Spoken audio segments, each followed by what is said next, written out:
벌과 함께 수련한 첫 해에는 흔히 작고 고요한 내면의 소리라고 불리는 내적 가이드를 따르는 법에 대한 많은 가르침을 받았다. 나는 이 내면의 소리가 말이라기보다는 느낌으로 오며 이것을 언어로 전환시키는 것은 마음임을 알게 되었다. 이러한 전환의 정확도는 마음이 이전부터 프로그래밍 되어온 개념, 욕구, 반응으로부터 얼마나 정화되어 있느냐에 달려있다.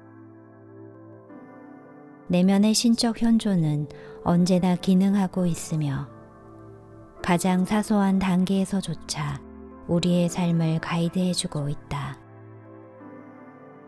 하지만 이런 신적 현존을 온전히 감지할 수 있을 때는 오직 마음이 고요할 때, 애착과 혐오라는 이원성에서 자유로워졌을 때밖에 없다.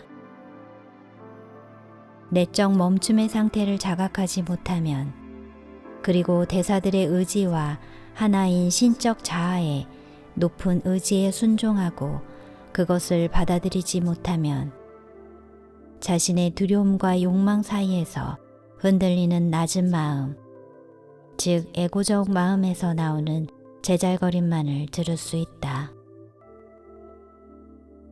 나는 윗바사나를 통해 이 마음의 멈춤을 연습했다. 윗바사나는 고타마 시타르타가 깨달음을 얻고 붓다, 즉 깨어난 이가 되기 위해 활용했던 방편이다.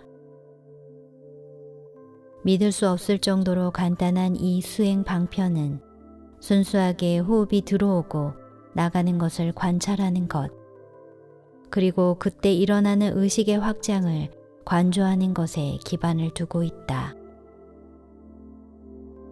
많은 이들이 지금의 힘에 대해 말을 한다.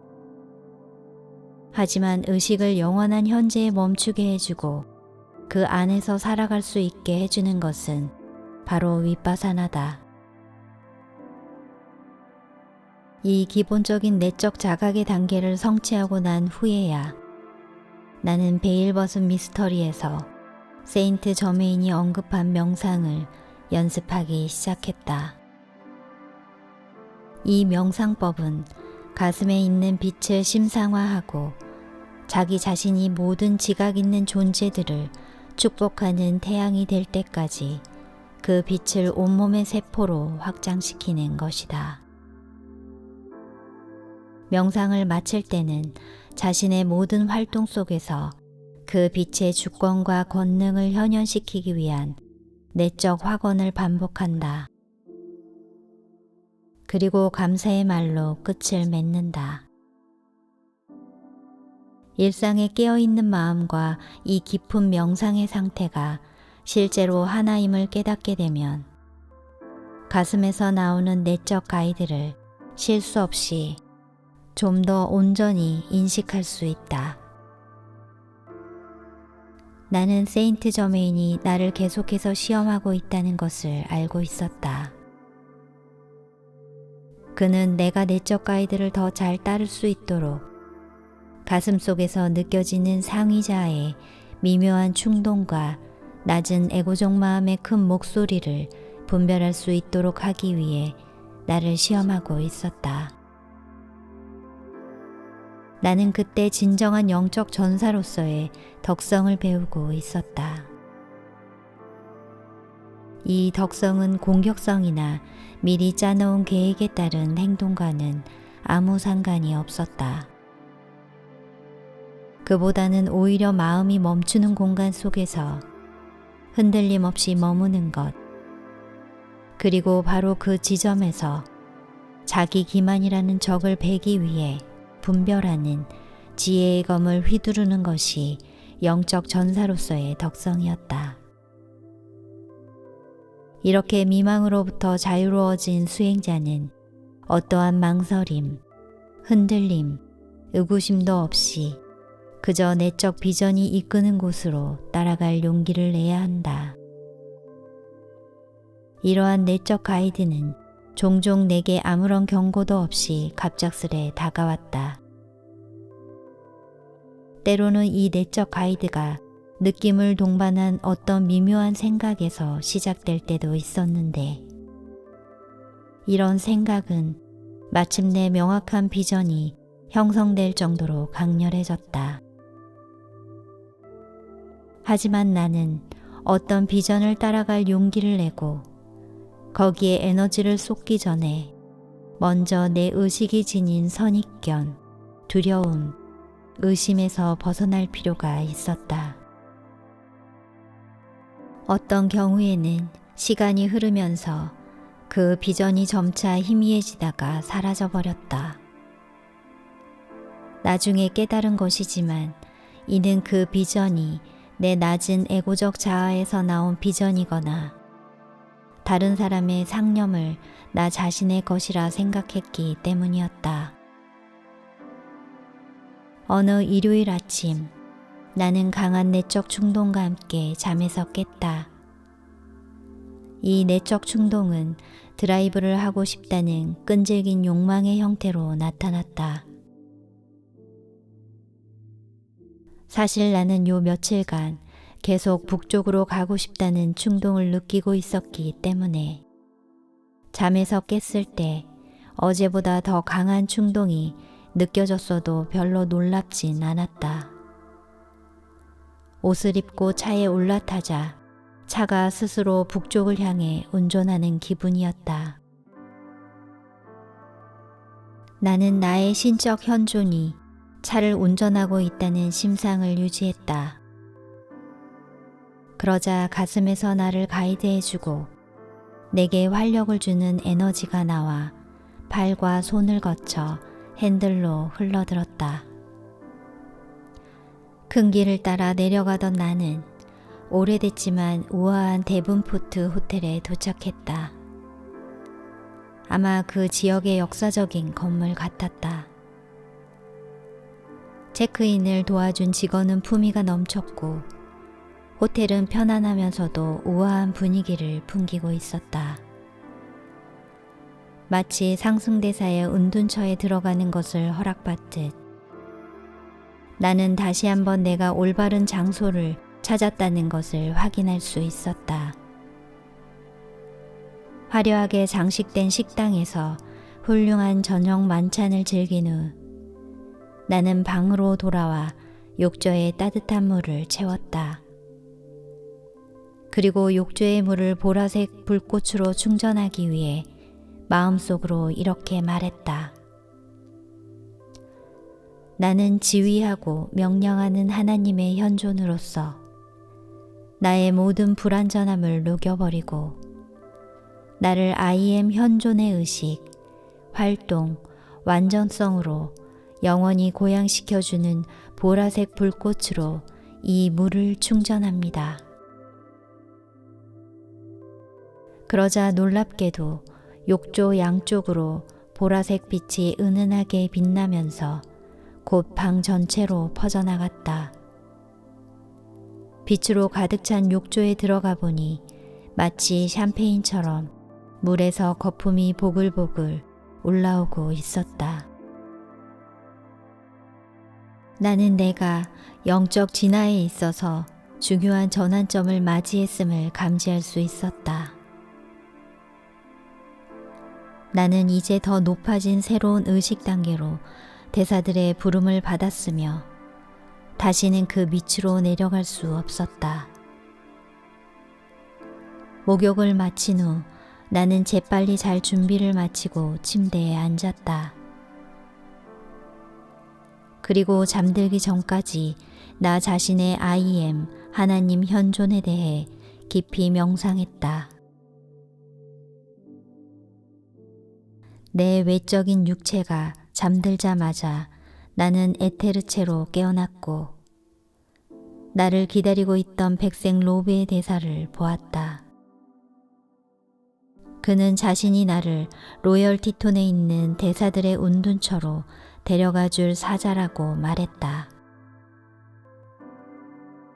그와 함께 운둔처에 도착한 나는 깜짝 놀랐다. 그곳에는 마법의 현존에 나온 원자 가속기가 있었기 때문이다.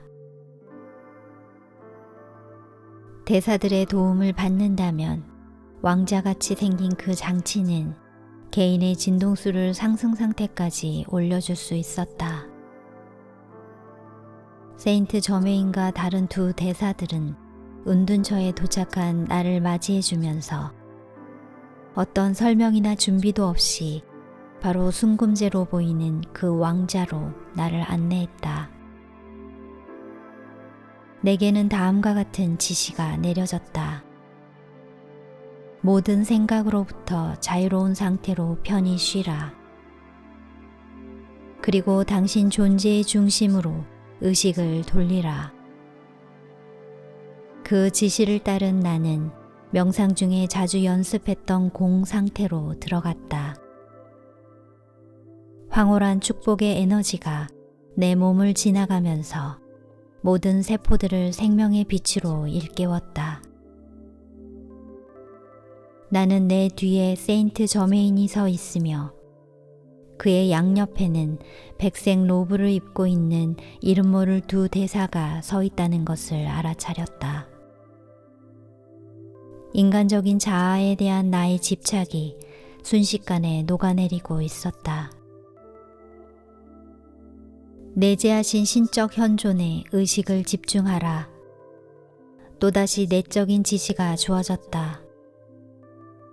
의식이 나 자신의 본질로 흡수될수록 이 정기적인 생명의 빛은 더욱더 강렬해졌고 나는 내가 점점 가벼워지고 있는 것을 느꼈다. 당신이 할 수 있는 선언 중 가장 강력한 선언을 하라. 나는 한치의 망설임도 없이 이전에는 한 번도 해본 적이 없었던 선언을 했다. 이 선언은 바깥 세상에서 듣기에는 자기 본의적이고 신성 모독적으로 들릴 것이다. 하지만 내적으로 말해진 이 선언은 그리스도와 하나됨을 선언하는 것이었다. 내 의식을 신적 현존에 집중하자 나는 그 현존 자체로 변하기 시작했다. 나는 점점 가벼워져서 마침내는 왕자에서 떠올랐다. 어린 시절부터 내 몸속에서 저장되어 있던 잠재 의식적 기억들과 부정적인 생각들은 마치 검은 얼룩처럼 이 상승하는 빛의 형태에서 떨어져 날아가고 있었고 대사들이 집중해서 증가시키고 있는 빛에 의해 그림자처럼 사라져 버렸다. 내 존재의 진동수가 더 높이 올라가고 이 놀라운 에너지의 흐름이 증가함에 따라 한계에 지어졌던 모든 것들이 녹아내렸다. 나는 내 상위 자아와 하나로 합쳐졌다. 오직 빛 의식의 자각만이 그리고 다음과 같은 깨달음만이 남았다. 나는 하나님이다. 다음날 아침 잠에서 깬 나는 내가 여전히 물리적인 차원에 존재하고 있음을 깨닫고 충격에 빠졌다. 침대 위에는 몸이 그대로 있었고 그 몸은 확실히 내 것이었다. 나는 원자가속기 안에서 상승했고 분명 내 몸은 빛에 녹아 사라졌었다고. 근데 이 몸은 대체 뭐야? 하지만 여전히 내 몸은 존재하고 있었고 내 의지에 따라 움직이고 있었다. 나는 통증이 느껴지는지 보려고 내 팔을 꼬집었다. 아팠다. 그러나 이 또한 꿈일 수 있었다. 그렇지 않은가? 나는 상승이라는 내 인생의 정점을 경험했다. 인생에서 가장 강력한 사건을 이제 막 경험했던 것이다. 그런데 지금 나는 어디에 있단 말인가? 놀랍게도 비틀거리며 거울로 다가간 나는 충격을 받은 듯 멍한 내 얼굴을 볼 수 있었다. 뭔가 착오가 있었던 게 아닐까? 내 몸은 그때 사라져야 했다고. 나는 예상치 못했던 타이밍에 천국으로 들어갔지만 내게 완전한 자유를 줬다고 여겼던 그 대사들에 의해 다시 한번 미망의 인간 세계로 되돌려 보내졌다. 나는 상승을 했는데도 어떻게 여전히 육체를 가지고 있을 수 있는지 생각해 보다가 마법의 현존에 나오는 원자 가속기에서 나와 비슷한 경험을 했던 데니얼 레이본을 떠올렸다. 거의 상승의 지점에 이르렀던 그 역시 아직 인간 세상에서 완수해야 할 일이 있기 때문에 육체를 지니고 있어야 한다는 말을 들었다. 어쩌면 나도 아직 지상에서 완수해야 할 임무가 있는 것은 아닐까. 아직도 몸을 갖고 있긴 하지만 그렇다고 이전과 똑같은 느낌은 아니었다. 나는 침대에 앉아 이 새로운 현실에 적응하면서 내 이마 중앙에 있는 청백색 빛을 자각하기 시작했다. 의식을 그곳에 집중하자 내 내적 비전이 확장되었고 마음속에 이 새로운 화면 위에는 숫자들이 뜨기 시작했다. 각각의 숫자에는 가장 작은 원자 구성 입자에서부터 우주에 이르기까지 모든 차원에서 나타나는 의식의 몇 가지 측면들을 보여주는 높은 지식이 담겨 있었다. 이 모든 것은 하나의 여러 측면이었다. 나는 이런 지식들을 담고 있는 지혜가 마치 컴퓨터 파일처럼 내 마음으로 다운로드 되고 있는 것을 넋을 잃은 채 보고 있었다. 창조의 기하학적 디자인이 내 눈앞에 펼쳐졌다. 마치 내 전시 안의 조리개를 통해 투사된 영화처럼 말이다. 그 디자인은 창조가 어떻게 하여 상상하기도 힘들 정도의 수학적 완벽성을 지니고 있는지를 보여주었다. 영화처럼 펼쳐지고 있는 이 우주의 비밀들은 내가 지금까지 상상했던 그 어떤 것보다도 더 놀라웠다. 나는 예술, 과학, 영성이 하나의 여러 표현임을 보았다. 이 하나는 존재 기반에 깔려 있는 의식의 기하학적 문이 통일장이었다. 물질 세계는 그저 기괴한 환상에 불과했다. 물질 세계는 우주적 지성의 신성한 음악에 의해 유지되고 있었고 이것 없이는 창조도 멈추게 될 것이었다.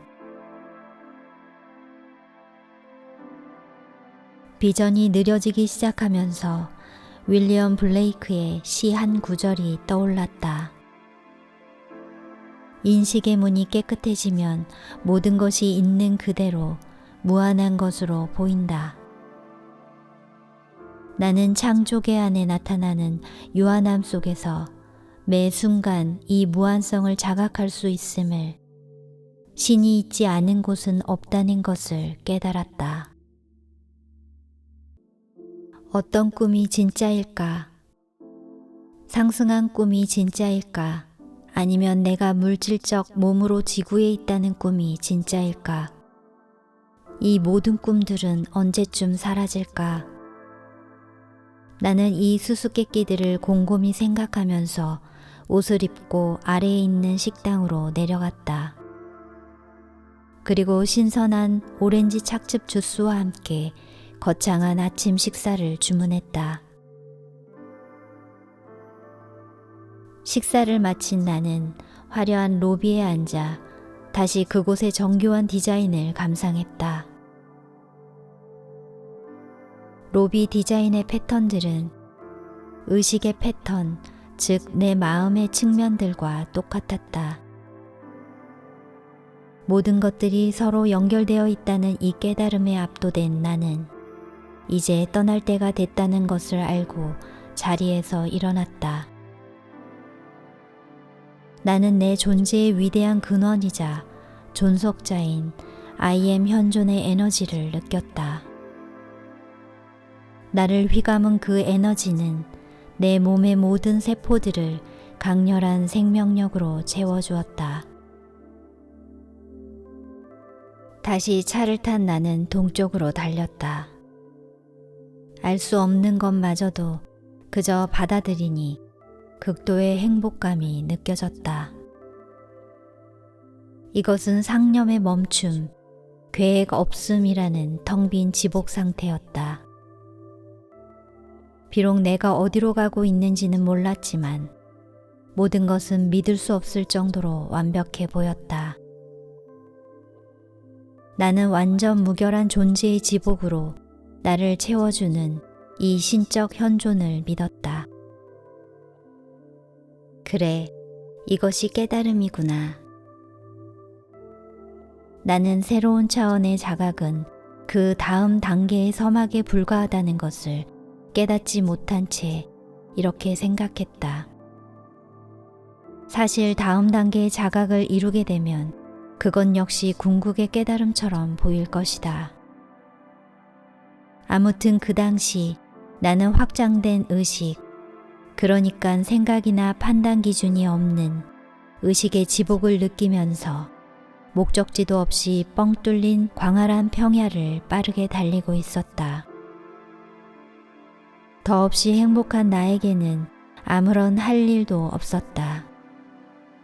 오직 존재만이 있었다. 나는 이 장대한 실제를 맛보면서 내가 어떤 궁극의 수준에 도달했다고 느꼈다. 하지만 내 앞에 펼쳐진 지평선이 점점 더 넓게 펼쳐지는 것을 보자 의식에는 어떤 경계도 끝도 없다는 사실을 깨달을 수 있었다. 한 목적지에 이르면 저 멀리서 또 다른 목적지가 드러났다. 심지어 깨달음이라는 개념도 환상이다. 이름 붙이는 행위 그 자체가 의식의 무한성을 제한하는 것이기 때문이다.